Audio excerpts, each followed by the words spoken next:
Let's get to the latest on the Delhi situation right now. And several areas in the national capital are flooded, even as the water levels in the Yamuna, which rose to an all-time high yesterday, are finally slowly receding. A Delhi government shut down schools, colleges, crematoriums, even water treatment plants yesterday as the water from the overflowing Yamuna flooded the national capital.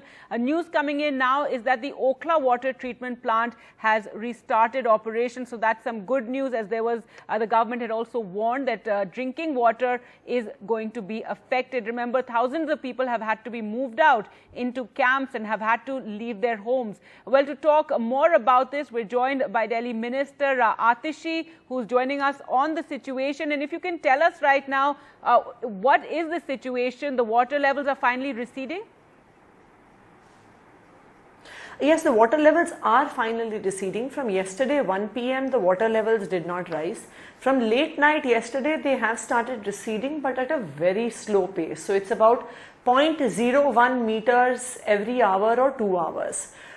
This is because the water that we have in Delhi today is the water that was let off from Hathni Kund barrage about 48 hours ago. So I think while that water flows out of Delhi, parts of Delhi will remain flooded. The good news, however, is that while slowly the water levels are going down, and hopefully in another 12 hours, situation should begin to start improving. And how many people are currently in camps? And, we've been showing visuals. NDTV's reporters have been on the ground showing how people literally had to just pick up whatever they could in their hands and leave. How come? And one of the questions that many of them are raising, that there was no warning about the kind of floods that we're now seeing. No, actually, I think what usually happens is, and this is a trend that you see in floods across the country, that when warnings are given and when the first time it is said that people need to evacuate, this is a trend that you see all over the country, in fact in many parts of the world also, that people don't want to leave their houses. And immediately, eventually, but what one does not realize is how fast the water level rises when the flooding begins. So all of a sudden then there is very little time left to actually leave houses.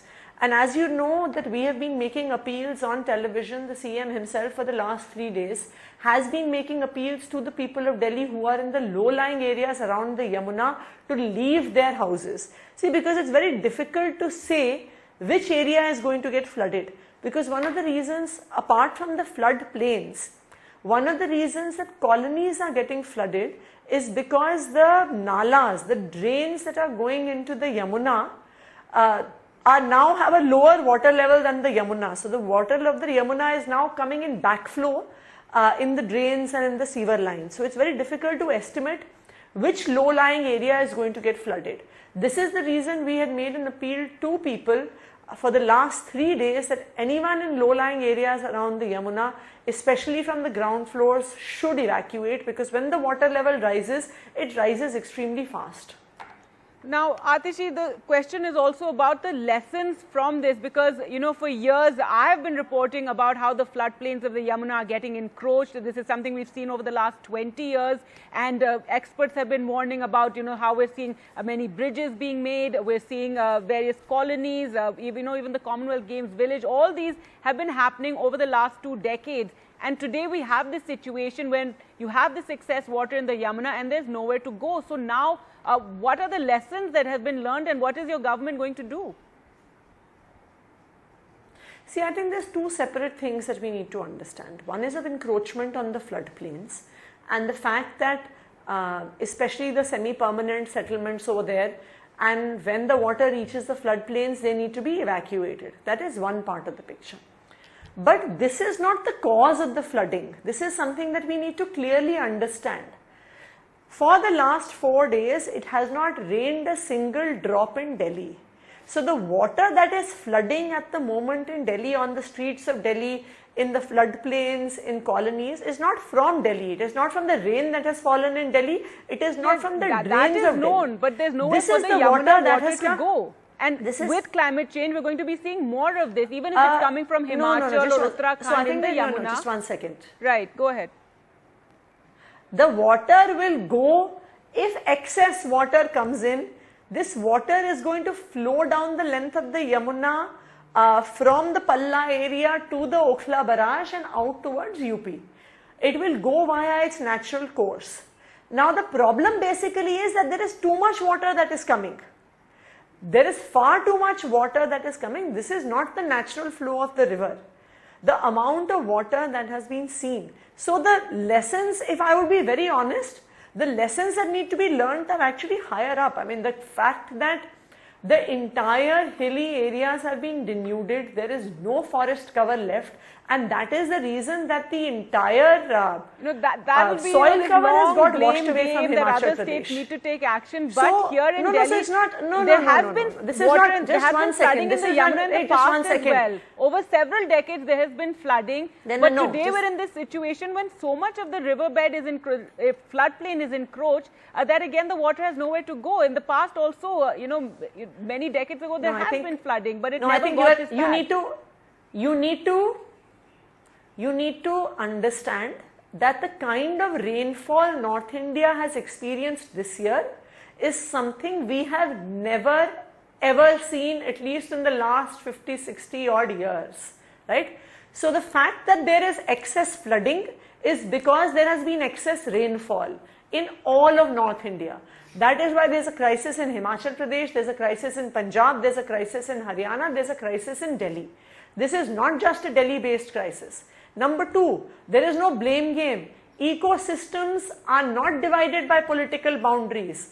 If it rains excess in Himachal Pradesh, if there is denuding of the forests there, and if the soil gets eroded and all the water comes into the rivers there, then it will come to Haryana. And if it does come to Haryana, Delhi, and this is going to become Delhi. more and more common with climate change, extreme weather, excess rainfall. It's not just Delhi, we saw it in Japan, in the US, all that we have seen, but now we have to prepare for, we can't have this situation every other decade. I agree, and which is why, first of all, this does not come every other decade. Well, we may be seeing it more and more. This kind of incessant rainfall, this kind of excessive rainfall has definitely come because of climate change, and this is a matter on which solutions need to be found for the entire Yamuna river basin, separately for the Ganga river basin and for other river basins. This is a solution that you can say, what is Delhi going to do?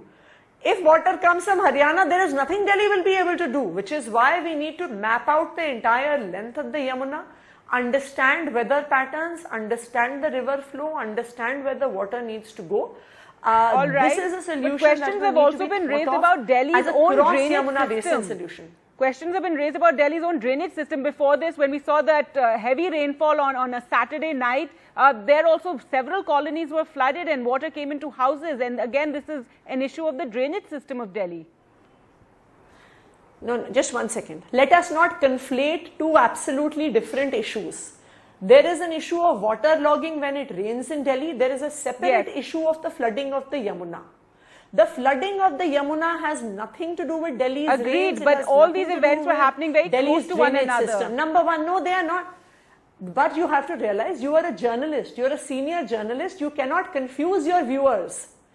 The flooding that Delhi is also with the Delhi drainage today, system is what has been pointed out by many experts. Issue. Just one second. And of course the Yamuna flooding. There is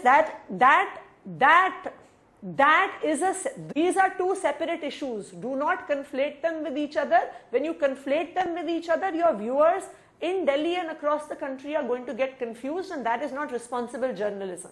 The floods that we are seeing in Delhi now for the last 3 days have nothing to do with the rains in Delhi. But there's a question over that as well, over the Delhi's drainage system and why in heavy rainfall we're seeing colonies being flooded again and again. All right, well, coming back to the Yamuna flooding, let's also talk about the medical crisis that we could now see. Yamuna flooding, if you want to discuss Yamuna flooding, let us discuss Yamuna flooding. If you want to discuss Delhi's drainage I'm talking about being prepared for any sort of untoward, this sort of situation that we're now seeing. But let's also talk about the health crisis that could also come upon us because of the flooding that we've seen and the fact that many people have had to move out of their homes and the fears of disease following this flooding. No, I think that's a very serious, that is a very genuine and serious concern. because after flooding there are often very large numbers of waterborne diseases. So I think once the water recedes, there would be two major priorities. One is of course cleaning of the streets. Health, hygiene, sanitation will become the biggest priorities, because the water will recede, but a lot of the silt, a lot of the garbage that is coming from higher reaches of the Yamuna, that has reached inside the colonies. That will need to be cleaned, number one. So we are preparing a plan for that. And number two, planning is needed for any potential waterborne diseases. People need to be made aware. Cholera, typhoid, etc. diseases do often come after floods. So we are preparing a plan to make sure that people are adequately aware on how water has to be used, how it has to be used in the coming days.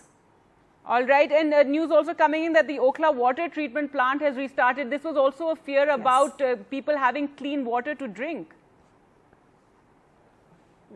No, absolutely. I think this is good news for Delhi that one of the 3 water treatment plants has started.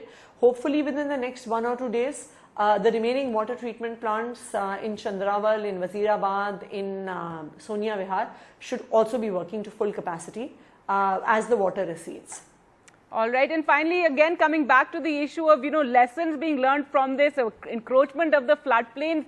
Will you have conversations with other parties, other governments, and figure out, because it's the people of Delhi who are suffering end of the day when we've seen this flooding now, maybe in a few decades again we're going to see it and see this crisis. So we need to plan for the future now.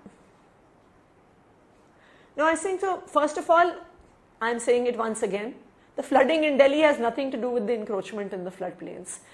But it does create the problem of having this is something that experts have been warning about, that when Yamuna will flood, which it does, every few decades it will flood, and because of the encroachment there's nowhere for the water to go, and that is why we're seeing the situation. And issues like desilting as well. Just 1 second. The encroachment in the floodplains is a problem, because if people are living in the floodplains, then they need to be evacuated from those areas. That is the crisis that the encroachment causes. In terms of lessons learned, I think that it is very clear that now not just Delhi, all of North India, in fact the whole country and the world needs to prepare for climate change, needs to prepare for intense and short spells of rain which can wreak havoc downstream in floodplains, which can wreak havoc downstream in riverbeds. So I think definitely for each of the river basins in the country, we need to have a joint action plan end to end, from where the river starts to where the river ends. All right, well, hopefully something will be done on that, and there will be more cooperation, because as you said, this is something that we're going to see more and more frequently, and our cities need to become more climate proof, and we need better preparations for something like this, given we're going to be seeing more extreme weather events. Thank you so much, Atishi, for joining us on the program.